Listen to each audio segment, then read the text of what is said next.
C'est une petite somme, mais dans ce temps-là, ça représentait beaucoup pour un investisseur qui commençait. Son logement était à 600 combien? 620. 620. Et l'appartement dans lequel il a acheté son quatreplex et qu'il voulait occuper était 100 $ de plus. Ouais. Donc, il a réfléchi, il s'est dit, est-ce que je vais perdre 100 $ par mois, fois 12, fois plusieurs années, pour pouvoir l'habiter?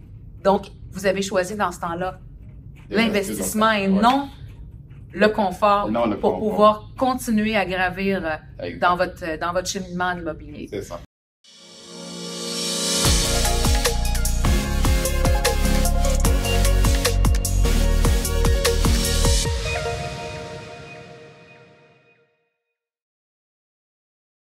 Bonjour à tous, ici Sophia Miliani, courtier immobilier chez PMML. Aujourd'hui, pour le podcast Tout Terrain, donc pour le groupe Réseau Terrain qui est propulsé par PMML, comme premier invité, on reçoit M. Justin Camini qui est aujourd'hui avec nous. Bonjour Justin. Bonjour Sophia. Ça fait un grand plaisir pour nous de vous recevoir ici aujourd'hui dans nos bureaux à PMML. Justin a fait la route de Québec à Montréal pour pouvoir être parmi nous aujourd'hui. Ben, merci beaucoup pour le déplacement, Justin. Ça fait plaisir. Donc, M. Justin Camini, c'est un grand investisseur reconnu avec beaucoup d'expérience, sur lequel il va pouvoir nous partager aujourd'hui. Donc, c'est quelqu'un qui a plus de 15 ans d'expérience dans le milieu IT, en informatique. Et c'est aussi un investisseur qui a actuellement plus de 40 millions de dollars en actifs. Et par là même, c'est un coach en immobilier. Donc, on va pouvoir passer au travers un peu de son parcours, de son histoire, de ses défis, de ses challenges et aussi qui va pouvoir nous parler de ses projets et aussi comment il voit le futur dans le développement de terrain. Donc, Justin, merci d'être là avec nous aujourd'hui. On va pouvoir partager avec nos internautes aujourd'hui un petit peu de ton histoire, ton parcours et tout ça. Mais tout d'abord, j'aimerais ça que tu prennes un petit moment de te présenter, nous raconter un peu qui est Justin Camini. Je ne sais pas par où commencer, ça va être peut-être long. Mais tout notre temps. Je suis né au Cameroun, il y a de ça plusieurs années. Et j'ai étudié dans le monde de la mathématique jusqu'en licence, jusqu'en maîtrise. Puis j'ai été ingénieur statisticien. J'ai travaillé 2 ans. Et un jour, j'ai décidé d'aller à l'étranger, hors de l'Afrique. Je suis allé faire un master en statistique décisionnelle en Belgique, l'Université catholique. Et je suis descendu à Montréal, au Canada, en évidence, plus facilement pour regrouper ma famille. Et j'ai eu mon premier boulot 3 mois après, à Montréal. Quand immigrant, on m'a dit, il faut retourner aux études. J'ai dit non. J'ai déjà beaucoup fréquenté et j'ai décidé d'aller chercher le boulot. J'ai pris mon CV, je me suis connu dans la rue de Montréal et c'est comme ça que j'ai eu mon premier boulot. Quelques mois après, j'ai eu un autre poste à Québec. Quand j'arrive à Québec, j'ai dit, ce petit village, est-ce qu'il va rester ici? Et c'est comme ça fait je commence dans mon boulot comme informaticien dans la ville de Québec. Donc, l'histoire a commencé, en fait, à Québec. Avec l'informatique, un petit passage sur Montréal et puis finalement... 3 mois à Montréal. 3 mois à Montréal. Que je me retrouve à Québec. Je commence dans mon premier boulot d'informaticien à Québec et pendant ce temps, mon école aux études en Salvador. Mais là, j'étais fatigué de $10 à plus de $50 000 de salaire. Mais c'est quand même un succès, 3 mois après. Oui, 3 mois après. C'est un succès. Ça, à l'époque du programme de régionalisation du ministre Charles. Donc, on essaie de prendre les immigrants de la grande ville pour les amener dans les régions, afin de leur faciliter d'avoir le support. On fait l'outil, mais c'est également, oui. Oui. Et commencer à travailler comme informaticien, je me suis dit, si demain matin j'ai plus mon emploi, comment je vais nourrir cette petite famille? Oui. Parce que ça avait marché de 6 mois. Et moi, quand on avait un seul revenu, donc, commencer à regarder qu'est-ce que je pourrais faire pour avoir un revenu supplémentaire. Et je dirais que l'entrepreneuriat, c'est quelque chose. Je dirais, chez nous, je suis le seul qui est bien. Donc, j'ai commencé à réfléchir qu'est-ce que je pourrais faire pour avoir une deuxième revenu. J'ai fait de la consultation comme deuxième revenu en informatique, en statistique. Et là, l'immobilier, j'ai commencé à dire, bon, il faut que je regarde comment je peux faire de l'immobilier parce que mon papa fait de l'immobilier, donc il m'a inspiré là-dessus. Et j'ai j'étais suivi dans ces chantiers, j'étais aussi dans les chantiers depuis le bas âge, et comme ça. Et en fait ça, j'ai commencé donc à lire sur l'immobilier en Amérique du Nord. Encore une liste de ABC University de Québec et Roll. Et j'ai commencé donc à lire, à comprendre comment ça fonctionne, essayer de mettre en pratique, bâtir mon équipe. Et autour de moi, personne ne comprend ce que je faisais. C'est ça. Quand on commence comme ça, on se dit toujours, des fois, quand on a un but qui est quelque chose de nouveau dans lequel on s'embarque, les autres ne le comprennent pas nécessairement. Puis c'est un petit peu l'histoire de beaucoup de développeurs qui ont commencé avec une histoire un peu comme la vôtre, qui partent, qui se spécialisent dans quelque chose.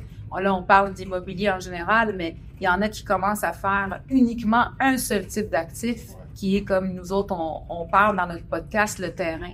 Moi, j'aimerais savoir, dans votre parcours, quand vous avez décidé justement à vous lancer dans tout ça et que personne ne comprenait autour de vous qu'est-ce que vous étiez en train de faire, c'était quoi votre premier achat? C'était quoi le premier risque que vous avez pris pour pouvoir vous lancer en immobilier? C'est quoi la première chose que vous avez acheté dans ce temps-là? La première chose, j'ai acheté un quadruplex. Un quadruplex. Et quand j'ai acheté ce quadruplex, c'était dans une démarche de dire, je vais m'acheter quelque chose, je vais habiter et je vais mettre l'autre en location, ça va m'aider à payer mon hypothèque.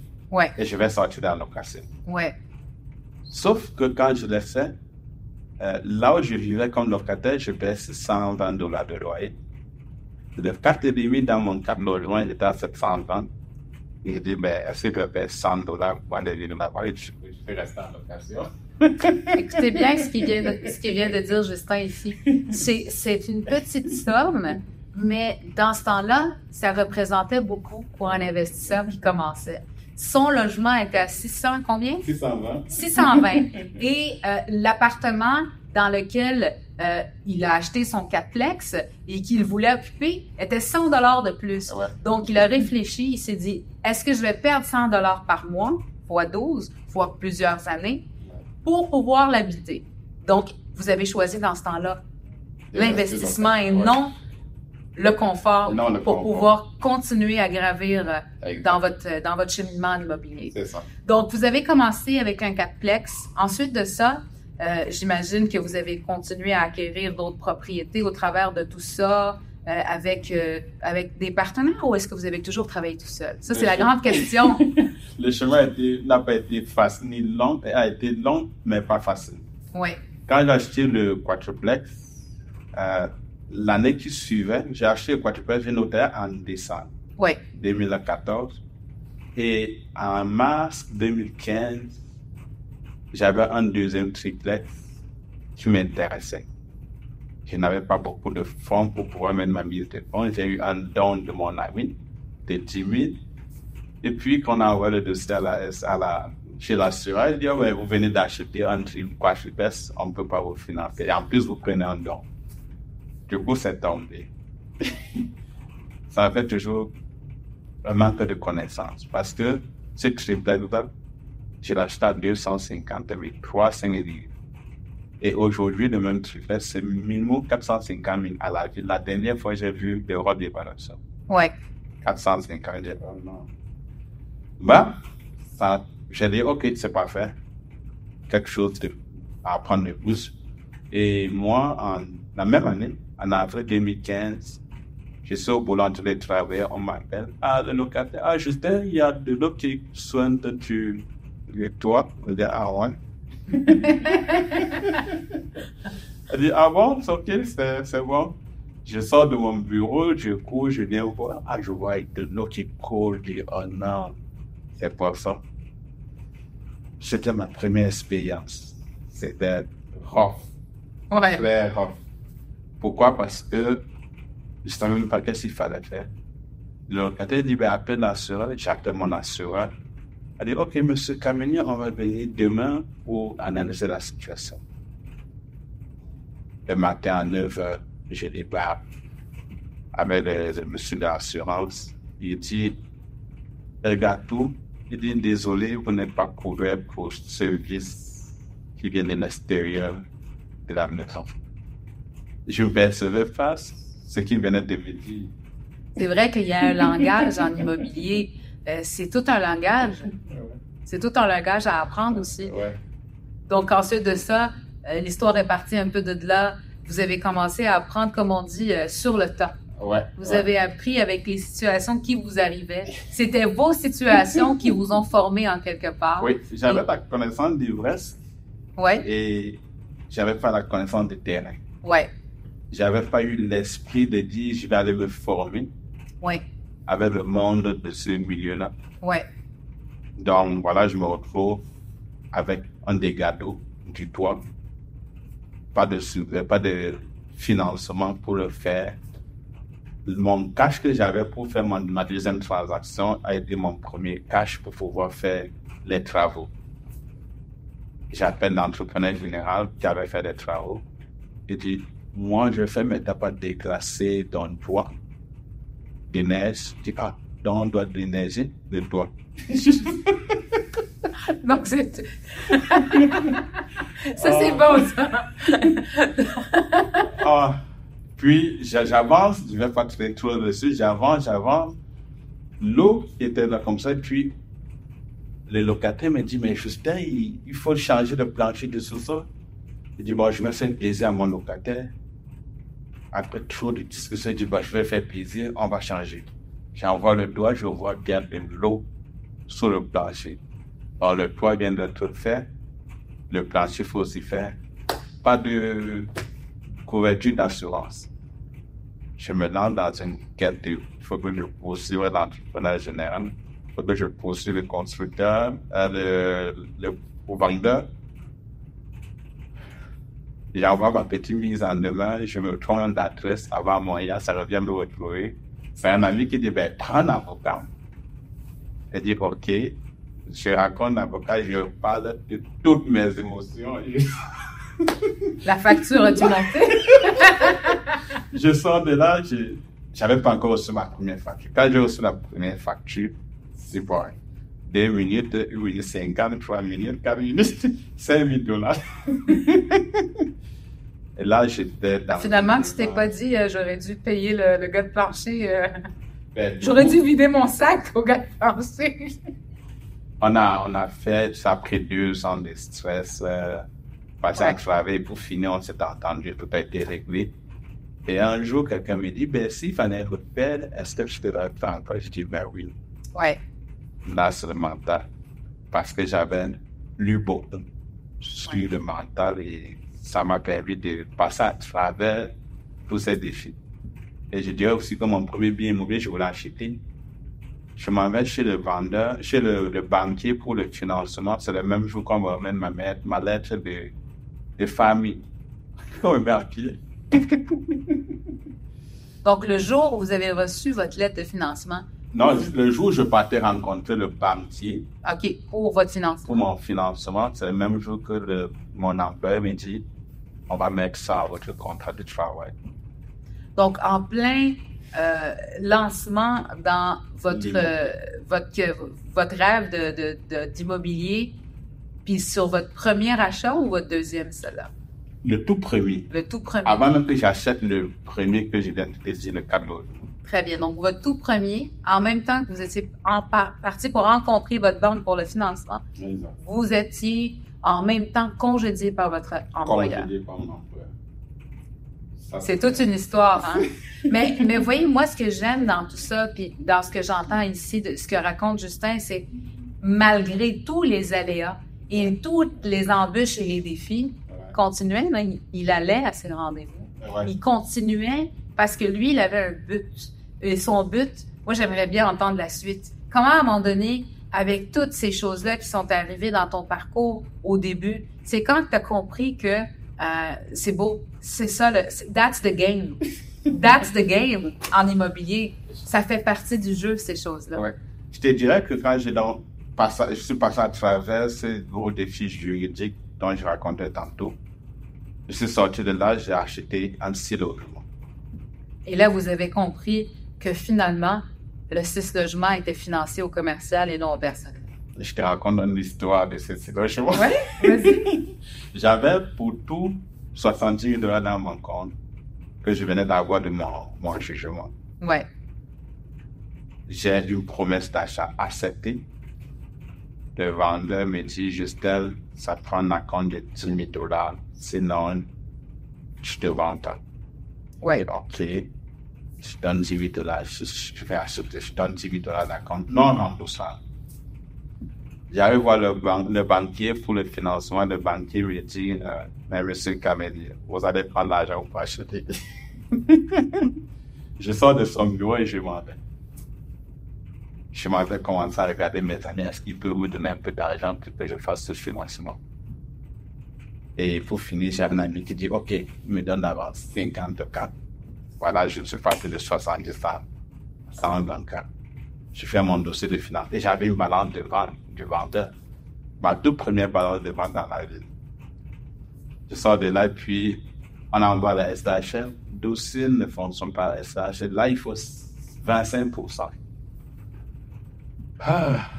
J'appelle monsieur vendeur, je dis là, il faut 25%. Et j'ai déjà 10 000 $ que j'ai misé, que je vais acheter. J'ai fait l'inspection, j'ai fait l'évaluation, donc ça fait 12 000 $. Je vois 12 000 $ qui s'envolent. Je dis non, là, il faut retrouver ça. Mais 12 000 $ pour mettre en contexte les gens, en quelle année? En 2018. Très bien. 2018. Tu vois, je suis passé de 2014 à 2018. Ouais. Aucune transaction. J'étais dans mon stress de jugement et patati. Ouais.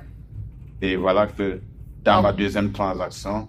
Tu voyais 12 000 $ qui étaient en train de partir dans le vent. Ouais. Et ce 12 000 $ représentait beaucoup. Ah bien, ça représentait beaucoup. Et c'est lui qui t'a permis de dire, moi, je perds pas ça. Je ne perds pas ce deal. Je trouve une solution et je tombe en mode solution. Qu'est-ce que vous avez fait, Justin? Qu'est-ce que j'ai fait? Donc, j'ai pris les cash de mon ami, là. J'ai mis, ça fait 120 000. Puis, j'ai appelé le vendeur. Je dis, il faut qu'on finalise la transaction. Plus de 50 000 de balance de vente, ça collait dans 170 000. Financement approuvé. Quand le financement approuvé, le vendeur n'était pas convaincu que je devais aller vraiment. Parce que quand il paie même les 10 000, c'était pour. Ce mec, il est capable de m'acheter ça. Et là, quand j'arrive pour la signature de l'offre d'achat, je débarque avec ma vieille voiture, puis lui, il avait une Genesis. Il dit, oh my goodness, je vais leur parler de 600 000 $ de transaction. Et donc, du coup, la transaction a été complétée. Il m'a payé Justin. Félicitations. Il n'aurait jamais imaginé que tu pourrais faire la transaction. J'aime beaucoup ce que tu dis ici. Parce que c'est vrai qu'il ne faut pas juger les gens par ni leur habit, ni leur matériel, ni leur véhicule, ni rien du tout. Puis moi, je pourrais vous dire que j'ai vu des clients sur lesquels je m'attendais peut-être pas qu'ils n'achètent pas ou quoi que ce soit, mais c'est souvent ceux qui m'ont le plus impressionné qui ont finalement fait les acquisitions.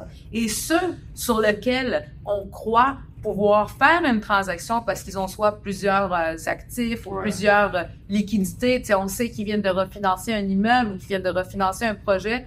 Ben, ça veut rien dire tout ça. Parce que vous savez quelque chose en quelque part, les gens qui commencent de rien et les gens qui n'ont pas nécessairement beaucoup d'argent quand ils commencent, ben, c'est les gens qui ont le plus de motivation. C'est les gens qui ont de l'ardeur, ils ont du mordant, ils veulent avancer. Donc, lui, là, il s'en fout de sa voiture. Et je pense que Justin, c'était ça un petit peu, toi. Toi, tu t'en foutais de ta voiture dans ce temps-là? Oui, mais je me disais, hey, mais là, je vais parler de 668 000 $ de transactions. Déjà, quand j'ai appelé, je ne sais vraiment pas là, pour parler de ça jusqu'à demain matin. Parce que, comment ça se passe que je fais cette transaction? Je suis chauffeur Uber à l'époque. Je porte un client. J'ai dit, on commence à parler l'immobilier. On sympathise. Je dis, j'adore l'immobilier, j'ai investi en immobilier. Et quand il sort de ma voiture à la destination, son ami dit, j'ai un bien pour toi. Et c'est là où je prends son numéro de téléphone vers 4 heures du matin. Et le lendemain à 11 heures, j'appelle, je dis, j'ai mon grand frère, c'est comme ça. Puis à 22 heures, j'appelle l'humain. les différentes chambres. Donc, vous avez fait une transaction, une deuxième, une troisième. C'est quoi le grand saut? Le grand saut qui a amené Justin à avoir plus de 40 millions de dollars d'actifs.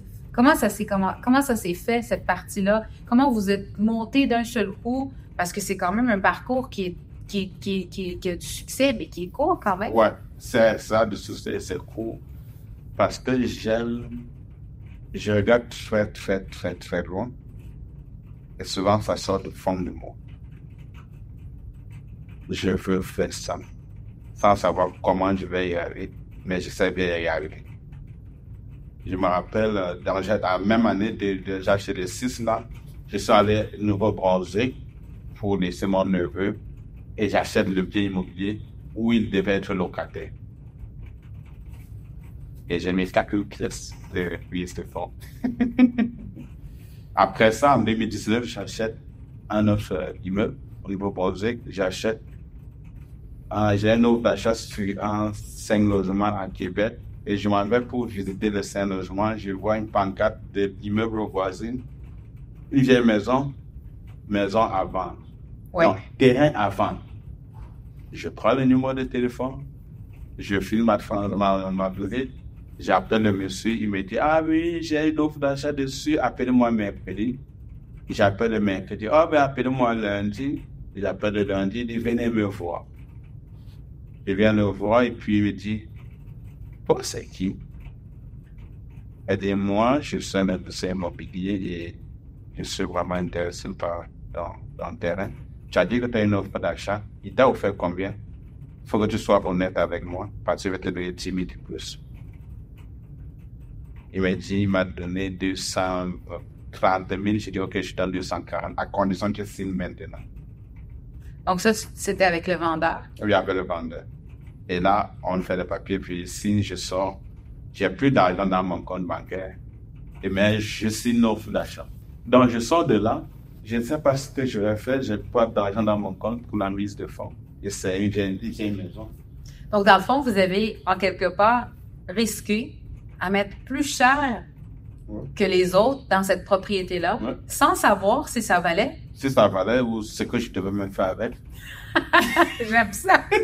Donc, c'est vous, là, Justin, dans toutes vos acquisitions, c'est émotionnel. Il y a l'émotion, beaucoup d'émotions. Beaucoup d'émotions. Mais j'ai ce qu'on appelle en mathématiques, comme j'ai un sixième sens. Je fais des calculs, mais il y a un sixième sens qui me dit, vas-y. Il y a une petite voix qui vous parle alors. C'est ça. Mais vous savez une chose, quand on est passionné et quand on est déterminé, on a tous une petite voix quelque part qui nous parle, puis qui va nous conseiller. Puis là, j'entends votre histoire, Justin, puis je vois qu'à chaque fois, c'est de l'émotion qui vous pousse. C'est de l'adrénaline qui se crée à chaque transaction. Fait que vous avez aimé une propriété.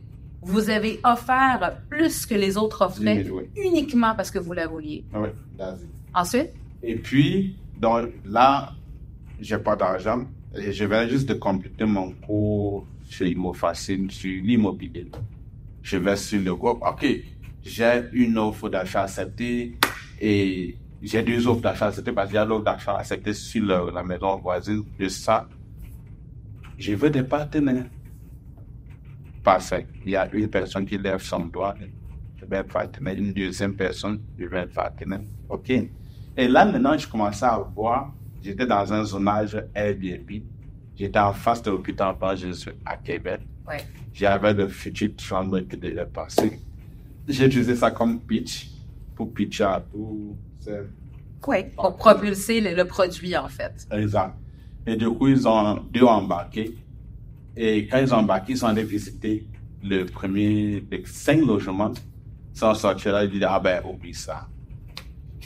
J'ai dit, OK. Ils n'ont même pas pu visiter la vieille maison parce qu'on ne pouvait pas visiter. C'est un acheteur compulsif. Il souffrait du diogène. Tu avais la salle de son garage jusqu'au 3e étage. Et on s'est dit, OK, bon, on arrête tout là. Un jour, j'ai une des 2 partenaires qui dit, hey, il y a un terrain, tu as un peu de terrain ici, c'est 70 000 la porte. Et là, on se saute, on remplit le tri et puis on dit, OK, on va continuer. Là, maintenant, il faut vider la maison. On a pris Godjump, 4 voyages, on a dépensé 4000 pièces. Il n'a même pas vidé juste le garage. Puis on a dit, arrête, nous on va faire. Ça nous a pris 1 mois pour vider toute la maison et tout le délai. C'était un terrain de 8 pieds carrés.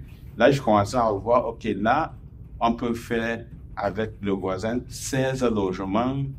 Je commençais à voir, on peut faire du Airbnb et on peut mettre du commercial en bas. Et donc, j'avais des idées de fou comme ça. Et pour finir, on a laissé tomber le 5 logements. On a fait le 8 logements. Pour première transaction en développement immobilier. Voilà comment je me retrouve en développement immobilier. Donc, c'est parti de quelques transactions en multilogement. Oui. Et ces transactions-là vous ont permis de prendre un petit peu d'expérience avec les locataires, avec les défis de l'immobilier, tout ça. Et d'un seul coup, vous tombez sur votre première transaction de développement immobilier. Vous vous mettez en partenariat avec des gens. Exact. Et d'où l'importance surtout d'être accompagné, de s'entourer. Ah ouais. Donc, Justin, vous venez de le dire, vous êtes parti vous former auprès des gens qui travaillent dans ce milieu. Et vous savez, moi, j'ai une collègue ici à PMML qui nous dit toujours une chose, qui nous dit « Côtoyez ceux que vous voulez devenir. » Et côtoyez des gens qui peuvent vous apprendre quelque chose. Et ça, c'est important, surtout dans le développement immobilier. Parce que le développement immobilier ou l'immobilier en tant que tel, c'est toute une école. C'est toute une école. Je veux pas aller trop loin puis rentrer dans un mot où est-ce que je vais dire c'est une science, mais à quelque part, oui. Parce que c'est une science qui englobe tellement de spécialités immobilières. Donc, entourez-vous des gens qui sont dans le milieu de l'immobilier. Vous allez en apprendre à tous les jours. Vous allez apprendre de chaque personne. Et chaque personne a un conseil à vous remettre, qu'elle soit en multilogement, qu'elle soit en industriel, qu'elle soit en commercial, qu'elle soit en développement de terrain. Qu'importe, vous allez pouvoir ramasser une information, une chose qui va vous permettre de commencer à vous propulser. Le but aujourd'hui de la rencontre avec Justin, non seulement c'est d'entendre son histoire, comment il a commencé, qu'est-ce qui l'a amené à aimer le développement terrain. Et là, on vient d'entendre un petit peu son histoire sur le développement terrain. En fait, Justin, il n'était pas nécessairement à la recherche de faire du développement terrain. Justin était à la recherche de bâtir un parc immobilier. Donc, vous êtes tombé sur cette transaction-là par l'opportunité de pouvoir y construire plusieurs unités. Et en même temps, le zonage de ce terrain-là était un zonage qui était quand même permissif. Permissif et multilogement. Donc, vous aviez un zonage multilogement qui était aussi permissif pour faire du Airbnb. Donc, c'est quand même un zonage qui est super parce que quand on entend un zonage Airbnb plus multilogement, ça veut dire qu'on a la possibilité de louer ces logements-là annuellement, mais on a aussi la possibilité de louer ces logements-là mensuellement ou journellement avec Airbnb. Donc, imaginez-vous, c'est un terrain que vous venez de dire de 8000 pieds carrés. 8000 pieds carrés avec une vieille maison dessus qui était, d'après l'histoire, un petit peu abandonnée en quelque part, qui finit par devenir un 5 logements construit. Un 8 logements construit. 5, c'était celui d'à côté. Okay. C'est celui d'à côté. Donc, qui finit par un 8 logements. Et ce 8 logements-là devient une construction neuve sur un terrain de 8000 pieds carrés avec un zonage permissif pour Airbnb et multilogement. Donc, comment ça s'est passé la concrétisation du projet? Est-ce que vous avez réalisé que vous venez de commencer à faire du développement là, quand vous avez terminé ce projet-là? Juste une petite parenthèse, parce que la vieille maison, le vieux 5 logements qui était à côté, qu'on a laissé tomber, l'année d'après, ayant fait de succès sur le 8 logements, on veut acheter le voisin, non? De 5 logements. On était prêt à lui offrir 600 000. Pourtant, on avait notre achat 450 000. On était prêt à lui offrir 600 000. Il n'a pas accepté. Pourquoi? Je ne sais pas. Il y a des questions auxquelles on n'a pas de réponse. Je ne sais pas. Et voilà qu'il a vendu ce terrain-là à des Torontois. Ils sont venus, ils ont démoli. et ils ont listé à 1 200 000 $. Alors moi, j'ai peut-être pas la réponse de votre transaction, Justin, mais ce que je peux dire un petit peu à nos internautes, c'est que des fois, on va voir des ventes qui se font à un certain prix sur le registre foncier. Par exemple, cette vente-là, 450, Justin voulait lui offrir 600, il refuse. La vente s'est faite à 450. Des fois, ce qu'on ne sait pas, c'est qu'il y a des arrangements qui se font on the side. Des arrangements qui se font sur le côté. Quels sont les arrangements? On peut jamais le savoir, mais je peux donner un exemple. Quelqu'un qui dit, bon, t'as combien d'immeubles? J'en ai 3. Je te donne 450 000 sur celui-là, mais sur celui-là, je te donne 1 200 000. Donc, il y a peut-être 2 ventes qui se font en même temps et on ne sait pas comment l'entente s'est faite entre les parties. Il y a des ententes qui se font sous seing privé. Puis ça, c'est quelque chose qui est très courant dans le milieu du terrain. Ouais. Très courant dans le milieu du terrain. Donc, il a refusé votre 600 000. Ouais. Il a pris le 450 000. Non, permets-moi. Oui. J'avais une offre d'achat à 450 000. Oui. Mes associés, on a dit, ça sera bullshit, on va laisser tomber. Oui. Quelqu'un a acheté donc. OK, je comprends. Puis, 1 an plus tard, on est revenu, on va acheter, parce qu'on venait de réussir le projet. Le projet. On lui a offert 600 000, il a refusé. Le nouveau acheteur a refusé 600 000 qu'on lui a offert. OK, donc, le nouvel acheteur. Oui, il venait de faire 150 000 $ de profit, mais il a refusé. Oui. Et un jour, on voit Valmy. Et après, on voit la maison est démolie. Oui. Le deuxième acheteur. Ah, d'accord. Donc, le premier avait vendu à 450. Avait vendu à 450. Et le nouvel acheteur, c'est lui qui a refusé le 600 000. Il a refusé le 600 000. Et à un moment donné, vous avez vu que ça a été vendu. Exact. Et puis, la personne qui a acheté, il a démoli, il a affiché terrain à vendre. Et il a listé à 1 200 000. 7 000 pieds carrés. Et vous aviez 8 000 pieds carrés. Oui. Et c'était pour faire quoi? Le 7 000 pieds carrés, je ne sais pas ce qu'ils ont fait, parce que pour moi, ça virait fou. Là. Mm-hmm. Moi, j'ai acheté mon 8 000 pieds carrés à 240 000. Oui. J'avais bâti. Et quand j'ai acheté à 240 000, je l'ai valorisé à 450 000. Mm-hmm.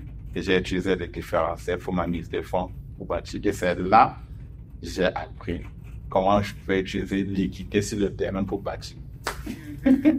Mais vous voyez, il y a une chose aussi qui a aidé votre voisin en quelque part, c'est le fait que votre immeuble de 8 logements est né et a été bâti et construit. Ça apporte la valeur aux actifs qui sont à côté automatiquement.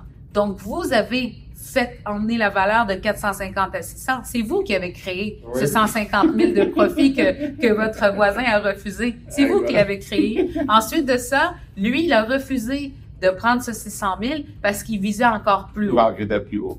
Et la personne qui a acheté a listé à 1,2. Je comprends. Plus 2 fois le prix.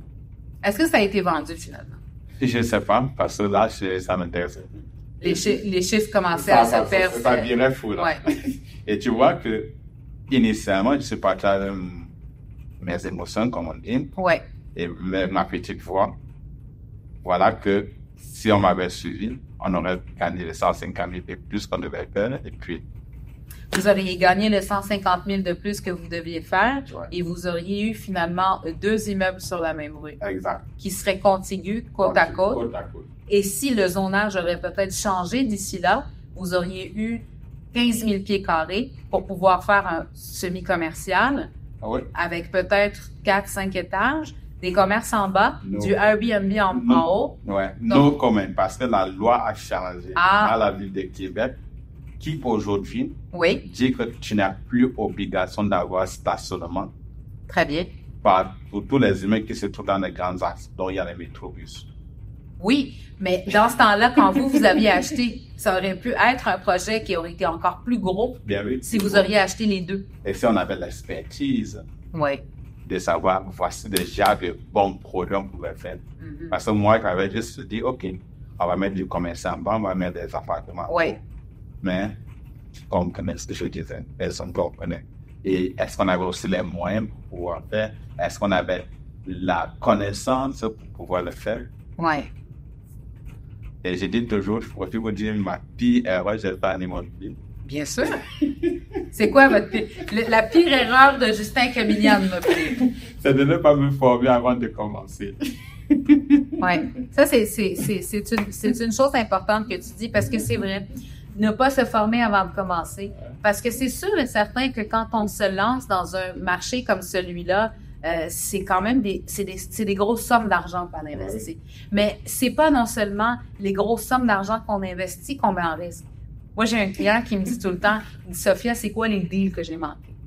Ouais. C'est quoi les deals que j'ai manqués? Puis, on a un de nos courtiers ici à l'interne que j'adore, que d'ailleurs, je fais un petit coucou à François Gagnon. François Gagnon, quand tu lui poses la question, c'est quand la meilleure journée pour acheter? François Gagnon va te dire, c'était hier. Ah oui. Puis ça, on est juste en face de son bureau, il est pas là, sinon je l'aurais ramené, il nous aurait fait un petit speech. Mais François Gagnon l'a dit, puis il le répète tout le temps, hier. Pourquoi? Parce que non seulement on investit beaucoup d'argent, si on n'est pas formé, on risque cet argent-là, mais en même temps, on risque des occasions. Tu vois, c'est ce que tu viens de dire. On paie toujours quelque part. Tu vas toujours payer. Soit tu vas payer la formation ou payer un consultant, soit tu vas payer des erreurs. Donc, Exactement. tu payes quelque part. Tu payes quelque part. Donc, t'es mieux de payer une formation, de prendre du knowledge et de propulser ce knowledge-là et de l'agrandir au fur et à mesure. On apprend à tout moment dans une vie. Il y a personne qui sait tout. Moi, j'ai été sur les bancs de l'université pendant plus de 7 ans et j'apprends encore aujourd'hui. J'apprends encore aujourd'hui et à tous les jours de tout le monde. Parce qu'il n'y a aucune personne qui est capable de dire « moi, je connais tout ». Puis vous savez, le marché de l'immobilier, surtout le développement, c'est un marché qui est continuellement changeant. C'est un marché qui est continuellement en mouvement.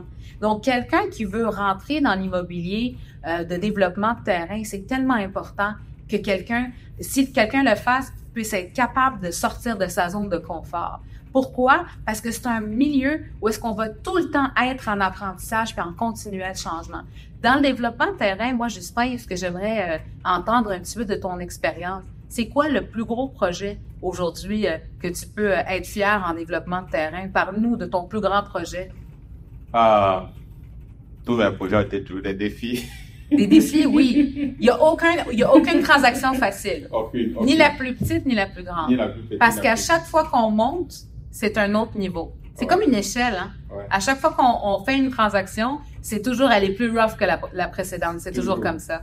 Même pour un courtier, by the way. Même pour un courtier. C'est toujours plus rough. Plus on grandit dans nos transactions, plus on a de la difficulté et plus on apprend. On ressort grandi d'une transaction. Qu'on soit investisseur, qu'on soit développeur, qu'on soit premier acheteur, qu'on soit propriétaire occupant, qu'on soit courtier, c'est tout le temps de plus en plus de difficultés. Et plus les difficultés sont vaincues, plus on a de la force, on monte, on se propulse. Ouais, oui.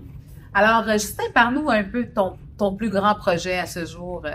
Oui, mon plus gros projet, ce jour, il a commencé en 2021. Quand j'ai fini mon projet de 8 logements, mon 8 logements, je l'ai fait simultanément avec ma maison familiale. Mm-hmm. Puis, mon courtier me dit, ah ben Justin, il y a 500 logements, il y a un terrain pour 500 logements. Je dis, ok, envoie-moi. Puis, je prends dans le projet, je regarde le terrain, aucune expérience en dehors de mon 8 logements. J'embarque dessus, je fais une offre d'achat. Puis, je tire aussi la formation de Jeff. Puis, il dit, ok, fais une offre d'achat, je fais une offre d'achat. On amène le projet jusqu'à financement du terrain. Offre d'achat acceptée, balance de crédit de 600 000. On appelle ça quoi encore? Assuration hypothécaire de 500 000 après privé. Donc, le vendeur, en fait, avait une balance de vente lui-même en prêt privé que vous avez assumé. J'ai assumé le prêt. Le prêt qu'il avait. OK, donc lui, il avait un prêt privé que vous avez assumé et lui, en retour, vous a aussi fait une balance de vente. Une balance de vente. Et vous êtes allé chercher un financement pour la différence. Très bien. Et financement de 600 000, je n'ai rien dans mon compte bancaire. Mais il faut que je trouve 600 000. Et mon coach me dit, si tu trouves 600 000 juste, tu n'as plus rien à apporter. sois sûr que ton projet est réglé. Là, je prends mon téléphone, j'appelle tous les amis autour de moi et il y a un projet, il faut mettre 600 000. Je prends l'argent, je peux passer par là. Ils n'arrivent pas comme partenaire. L'offre d'achat acceptée, puis on s'en va notarier. Tiens-toi tranquille que le matin de l'acte notarié, à 24 heures, un groupe de partenaires décide de se désister. À 24 heures du notaire, après que toutes les conditions soient levées. Soit levées. Toutes les conditions sont levées. J'ai déjà viré presque 500 000 chez le notaire. 530 000 chez le notaire. Des associés, des partenaires. Oui. D'autres ont refusé d'embarquer à 24 jours. Je me lève le matin, je passe le téléphone à tout mon entourage, il faut 70 000. Et là, je parviens à rassembler 70 000, on va me notarier. Et là, maintenant, on vient de notarier parfait. Et je commence à travailler avec l'architecte, le coach qui m'accompagne dans le projet, bien évidemment. On avance. Premier jet de projet, 8 bâtiments de variation, 8 logements, 12 logements, 16 logements. On va à la ville? Non, ça ne passe pas. Deuxième volet de terrain, deuxième phase. On va bâtir 2 grosses tours qui vont loin de 12, 13 étages. On va à la ville? Non, ça ne marche pas. Troisième jet de projet de bâtiments, on s'en va faire 1, 2, 3, 4, 5 bâtiments. Toujours sur le même lot. C'est un lot de 12 000, 120 000 pieds carrés. On va à la ville? Non, il y a des choses à corriger. Là, je viens de changer 4 architectes que je tente, c'est un dernier architecte, c'est que je travaille aujourd'hui. J'apporte tout ce que j'avais. Elle prend ça et met dans la poubelle. Et elle redessine. Elle me donne 3 phases de projet, 1, 2, 3. Là, on était passé de 200 quelque chose à 400 logements. Wow! Ceux qui m'accompagnaient décident donc, il y a plein de prises de ça, tu me retrouves, il faut que je sois en discrétant dans la construction. J'ai dit à l'architecte, est-ce que tu me trouves un disposant en construction? Elle est dans le compte. Ça touche. Donc, en fait, ici, dans ce que j'entends dans cette histoire-là, le plus important à retenir dans tout ça, c'est que Justin s'embarque dans un projet avec un terrain pour peut-être bâtir à peu près 500 portes et il l'achète sans même se soucier de comment il va le bâtir et comment ça se fait. Aujourd'hui, beaucoup des acheteurs en terrain, en développement, ils veulent faire ces vérifications-là pendant la vérification diligente et non après l'acte de vente quand ils sont déjà propriétaires. Donc, ils font un petit peu des études préliminaires pendant la transaction, pendant la vérification diligente pour déjà s'assurer de la destination qu'ils veulent donner au terrain pour être sûr et certain de la rentabilité future sur ce terrain-là. Donc ça, c'est une chose qui est importante. Mais Justin, à travers toute ton émotion, ce que j'entends ici, c'est que toi, tu as quand même réussi parce que tu te limites pas. Malgré que tu fais quand même, c'est des risques que tu prends. C'est des risques que tu prends, des risques énormes, mais je pense que tu t'es aussi rapproché de ta communauté. Ouais. Et toi, ce que tu as fait dans ton histoire, là, c'est que tu es quelqu'un qui est un rassembleur. Tu es un rassembleur. Tu rassembles les gens, il rassemble les forces des gens, il rassemble les fonds de ses amis. Et puis, en quelque part, quand on a quelqu'un dans notre famille, dans nos amis, dans nos collègues, dans nos proches, sur lequel on fait confiance et on sait que ce gars-là, il est persévérant, ben les gens, ils vont pas avoir peur de te donner 10 000, de te donner 20 000, de te donner 30 000, parce qu'ils savent qu'au final, tu t'en vas faire travailler cet argent-là. Puis cette histoire-là, sur ce terrain-là que tu as acheté sans même t'assurer que le 500 logements était faisable dessus, c'est quand même fou, là. Parce que finalement, tu as réussi à faire à peu près 300 logements. 315? Oui, c'est ça. Il faut dire que quand j'ai déposé l'ordre d'achat en février 2021, avec le coach, on a avancé. Premier jet de projet, on a notarié en août 2021. Ouais. On avait une idée que on pourrait faire 200 quelque chose, 216 unités. Oui. Une centaine d'unités.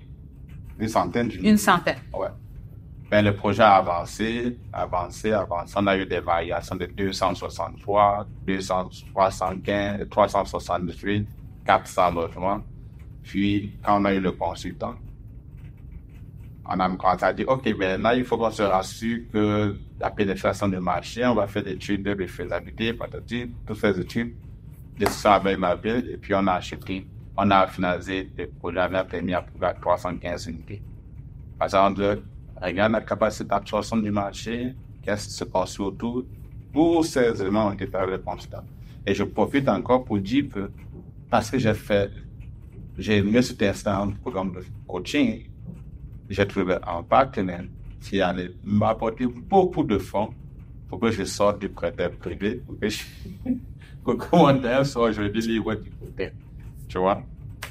Comme quoi, toujours se former, toujours bien s'entourer, le networking, parce que sans ça, je pense que ça va virer fou, là.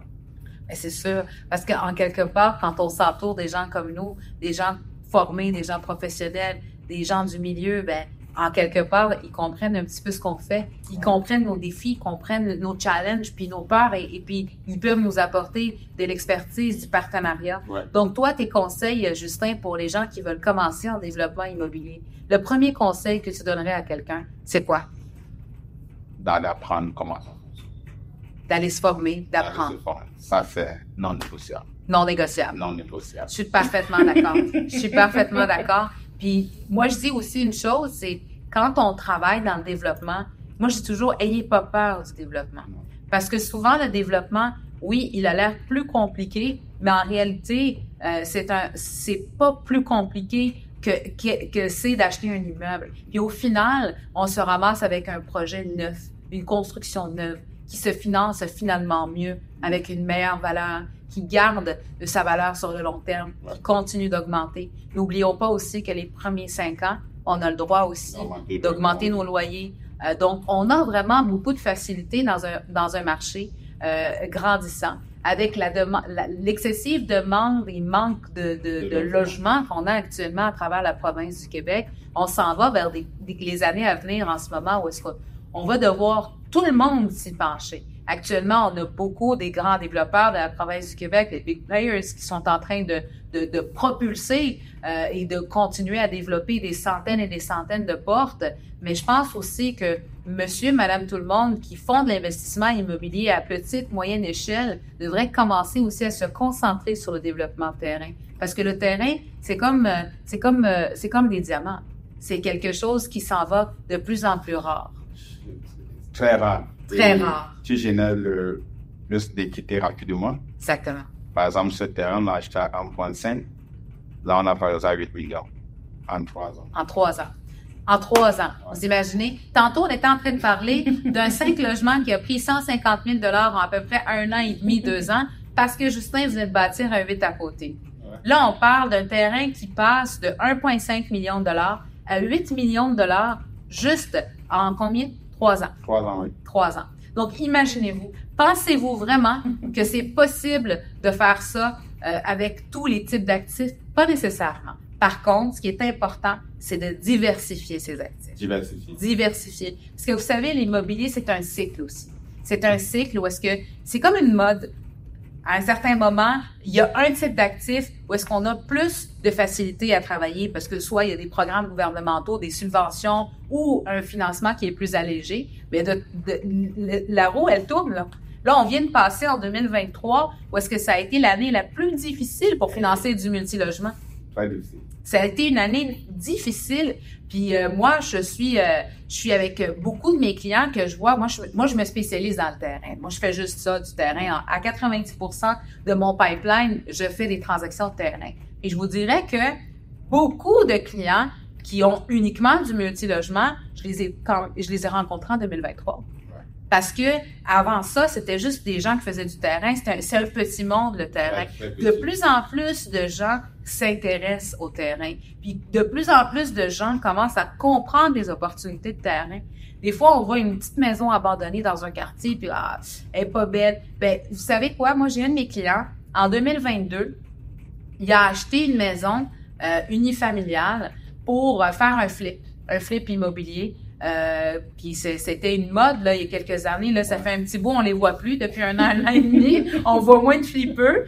Mais ça veut pas dire que ça fonctionnera pas dans le futur non plus, le flip, mais c'est quelque chose qu'on voit de moins en moins depuis la hausse des taux.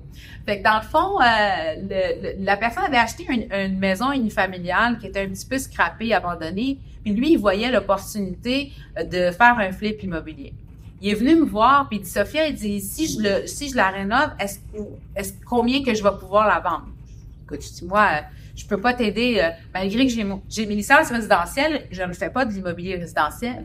Mais moi, ce que je lui ai proposé de faire, je dis, t'as-tu regardé le zonage? Ouais. Il dit, non. Il dit, c'est une maison. Je dis, non. Je dis, viens, on va regarder le zonage ensemble. Puis, je lui ai donné une nouvelle vision. Une nouvelle vision où est-ce qu'on a regardé le zonage du terrain. Et on s'est rendu compte que sur ce terrain-là, il avait la possibilité de faire du bigénérationnel. Wow. Il avait la possibilité de faire un triplex. Il avait la possibilité aussi de faire un semi-commercial. Puis ce client-là me disait, pourquoi je m'en vais dans le semi-commercial? Moi, je veux pas de commercial. J'ai aucun actif commercial dans mon portfolio, puis j'ai pas envie de commencer à gérer ça. Ben, dans ce temps-là, le financement pour les semi-commerciales était beaucoup plus haut que le financement pour le taux de financement pour le semi-commercial était beaucoup plus haut que le multilogement. Je lui lance l'idée dans la tête, je lui fais une évaluation comparative de marché, je lui propulse ça comme un projet sur lequel il devrait se pencher, puis de peut-être parler avec son architecte, son urbaniste, puis de voir c'est quoi les possibilités qui pourraient s'offrir à lui parce qu'il y a un potentiel. Il y a un prix qui va être beaucoup plus haut que faire un flip de maison. 6 mois passent, la hausse des taux arrive. On était en 2023, début 2023, fin 2022, puis ça commence à monter. Il me rappelle, il me dit, Sophia, il me dit, écoute, j'ai toujours pas démarré mon projet, finalement, ça marche pas. J'ai fait mes calculs, les coûts de matériaux des constructions ont augmenté, je peux plus avancer, je peux plus faire le flip. Je dis, est-ce que tu as pensé à mon idée?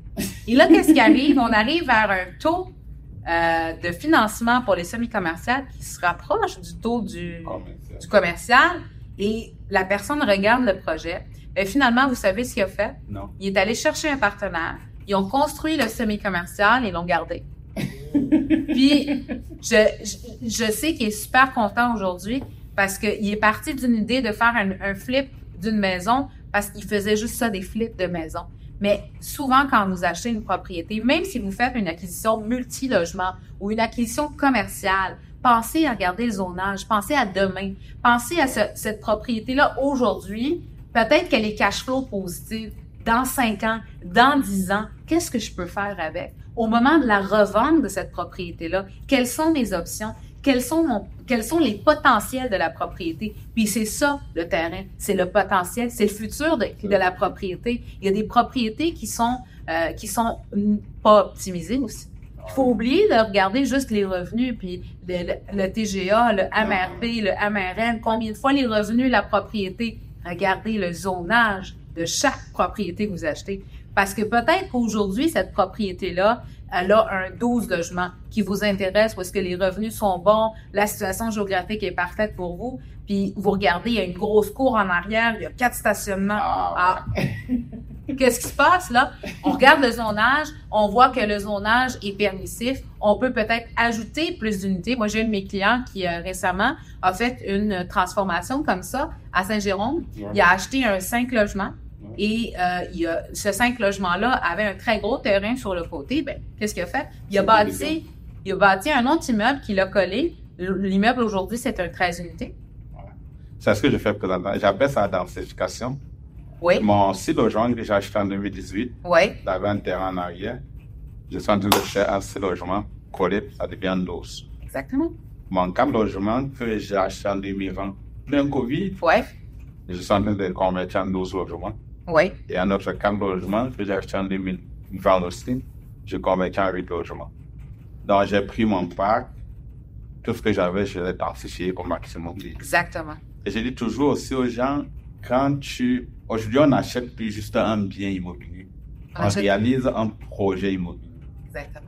J'ai un de mes étudiants, on a acheté une vieille maison, on a structuré un triplex en 5 logements. Oui. On a acheté un garage on a fait un 10 logements. On a acheté un fast-food. On a démoli, fait un 10 logements. Un triplex aussi. Oui. On démolit, on fait un 12 logements. Donc, plus tu vas apporter de la création, plus tu vas être riche. Exactement. Et c'est ça la beauté du développement immobilier. Tu te tiens, tu dis, OK, qu'est-ce que je peux faire ici? Et tu as une course par rapport à ce que tu achètes un terrain. Exactement. Exactement. C'est vrai, c'est ça le terrain, en fait, c'est la créativité. Ouais. C'est qu'est-ce qu'on peut faire dessus. Puis, il faut toujours se dire aussi, cet immeuble-là, aujourd'hui, si je l'optimise, c'est quoi ma rentabilité? Il y a des fois, il y a des clients qui voient un immeuble et disent, ouais, Sophia, cet immeuble-là, il est trop cher. Non. Il est pas trop cher. Parce que si tu regardes cet immeuble-là dans 5 ans, 6 ans, puis tu regardes son potentiel, dans 2-3 ans, tu vas aller chercher une optimisation de ton produit, tu l'optimises, tu agrandis cet immeuble-là, tu passes d'un 5, comme un 6, comme tu dis, à un 12 sur le produit que tu as acheté. Quand tu as acheté ton 6, tu as acheté un 6. 668 000. 668 000. Elle est valorisée à 3,2. 3,2. Très bien. Tu l'as acheté 668 000. Écoutez bien, celle-là, elle est importante. 6 logements. Tu l'as acheté 668 000. Ton coût de construction pour ton 6 logements additionnels, 1,9. Ouais. Donc, 1,9 plus 668 000. C'est ça. Puis maintenant, valorisé à 3,2 millions. Oui. En combien de temps? Ça fait 6 ans. 6 ans. Vous voyez? Faites le calcul. Puis regardez le potentiel qu'il est allé chercher. Ouais. Ça, c'est des choses que moi, je trouve extraordinaires parce qu'un investisseur qui va think out of the box va être capable de pouvoir augmenter son parc immobilier à une rapidité incroyable. Aujourd'hui, de plus en plus, le financement devient difficile. La liquidité pour les investisseurs devient de plus en plus rare. Et ce qui est intéressant dans le terrain, dans le redéveloppement et dans la densification, ben en fait, c'est le pouvoir de pouvoir aller chercher de la rentabilité rapide. C'est ça. Et l'autre, le 4 logements, j'ai acheté à 315 000. Oui. J'ai le converti en 12 logements. Oui. Qui va être aux alentours de 3 millions aussi. Et sinon, le principal avec le futur travail, je ne sais pas quand ça va venir, là, mais les jours, ça va venir. Mais ça va venir. Tu sais pas quand, mais ça va venir. Les jours, ça va venir. Ce jour-là, ça va valoir encore beaucoup plus cher. C'est ça. Et j'ai une estimation de coût de construction entre 1,5. Donc, 1,5 plus 315 000, ça fait presque 1,9 là. Pour une valeur de ça à 3 millions. Donc, juste parce que tu as dit, qu'est-ce que je peux faire ici? Ça va créer beaucoup de valeur. Oui. Ben, c'est excellent tout ça. Puis moi, ce que j'aimerais savoir un petit peu, Justin, aussi, comment tu vois le marché du terrain dans les années qui s'en viennent? Le marché du terrain, il va falloir, on a parlé tantôt de redéveloppement, densification de ce que nous avons, ou alors on va devoir faire ce qu'on appelle l'étalement urbain, chercher des terrains qui sont à quelques kilomètres de la ville pour commencer à développer. Pour ceux qui sont dans le résidentiel, je suis encore dans le résidentiel. Donc, résidentiel, quand tu dis résidentiel, multilogement. Multilogement. Oui, c'est ça. Oui, multilogement. Donc, c'est un petit peu ce qui s'en vient dans le terrain. On n'a plus le choix. Non, on est obligé aujourd'hui, soit de densifier en hauteur, ce qu'on est en train de voir dans les grandes villes comme Montréal, la densification qui se fait en hauteur. Il y a aussi la densification qui se fait en étalement, comme Justin est en train de dire. C'est la densification qu'on est en train de voir actuellement dans les périphéries des grandes villes. Les conversions. Exactement. Les conversions. Conversions qu'on achète, on convertit. Exact. On ajoute des résidentiels au-dessus, des multilogements au-dessus. Exact. On a un grand champion là-dedans à Québec chez nous. Oui. C'est vrai. Puis on est en train de voir de plus en plus d'immeubles multilogements dans des régions qu'on ne voyait pas. Ah ouais. Moi-même, je viens de faire une vente pour 102 unités dans les Laurentides, une première à Sainte-Adèle, donc 3 immeubles pour 102 unités. Donc, c'est du multilogement, c'est une première à Sainte-Adèle du multilogement. Ouais. C'est quelque chose qu'on ne voyait pas il y a quelques années. J'ai des clients qui m'appellent, qui veulent mettre en vente des terrains pour multilogement à Tremblant. Ce qu'on ne voyait pas il y a quelques années. Déjà, oui. Mais c'était pas quelque chose de courant. Ouais. C'est en train de devenir courant. Tremblant est en train de se redévelopper totalement et complètement. Puis ce qu'on a vu aussi qui est en train de pousser encore plus le développement des régions actuellement, c'est l'exode urbain. L'exode urbain. Bénéfice ça de COVID. Hein? Oui. Mais finalement, le COVID, c'était pas uniquement quelque chose de négatif, parce que oui, c'est vrai qu'il y a eu beaucoup de choses qui ont été dures à passer au travers du COVID, mais au final, il y a quand même des choses qui sont ressorties de là qui sont bénéfiques. Bénéfiques. L'exode urbain, c'est quelque chose qu'on est en train de voir, qui est en train d'apporter beaucoup de positivité dans les régions, parce qu'on est en train de voir aussi des développements verts. Ouais. Donc, des gens qui sont en train de développer axés sur les besoins de l'humain, de se rapprocher des besoins de l'humain, d'être proche de la nature, de pouvoir vivre en communauté, de pouvoir être proche des gens de son secteur, des services de proximité, d'avoir des immeubles qui sont aussi pensés pour le futur, moins de pollution, qui sont en train de voir aussi des communautés renaître. C'est ça l'exode urbain en ce moment. C'est que les gens veulent plus vivre dans les grandes villes comme avant. Ils veulent s'éloigner un petit peu, mais ils veulent pas en fait garder. On veut reprendre le contact humain. C'est ça qu'on veut en ce moment. C'est clair. Et même dans les grandes villes, les projets résidentiels qui sont en train de se construire, c'est des projets qui rapprochent l'humain. Parce que si vous regardez un petit peu les nouveaux projets actuellement qu'on est en train de voir dans le centre-ville de Montréal, c'est des tours où est-ce qu'on retrouve des espaces communautaires, où est-ce qu'on retrouve des espaces, où est-ce qu'on a des espaces bureaux, des espaces d'invités, du coworking. Donc, l'humain est en train de se reconnecter avec lui-même. On réapprend à vivre entre nous. En fait, c'est ça qu'on est en train de voir. Et le développement de terrain, c'est le futur actuellement. T'as pas de choix. Exactement. Sauf si tu es resté dans ta petite cage à toi. Ben oui, définitivement. Si tu veux grandir à Nimouvé, tu n'as pas le choix de faire du développement. C'est ça. Exactement. Ben écoute, je te remercie beaucoup, Justin, d'avoir été avec nous aujourd'hui, d'avoir partagé ton histoire, de nous avoir raconté tes défis, tes erreurs et puis tes apprentissages, et aussi surtout de t'être déplacé de Québec jusqu'à Montréal pour le tournage de cette vidéo aujourd'hui. Donc, je vous dis merci, puis je vous revois dans le prochain épisode pour Réseau Terrain propulsé par PMML. À la prochaine épisode. Merci beaucoup.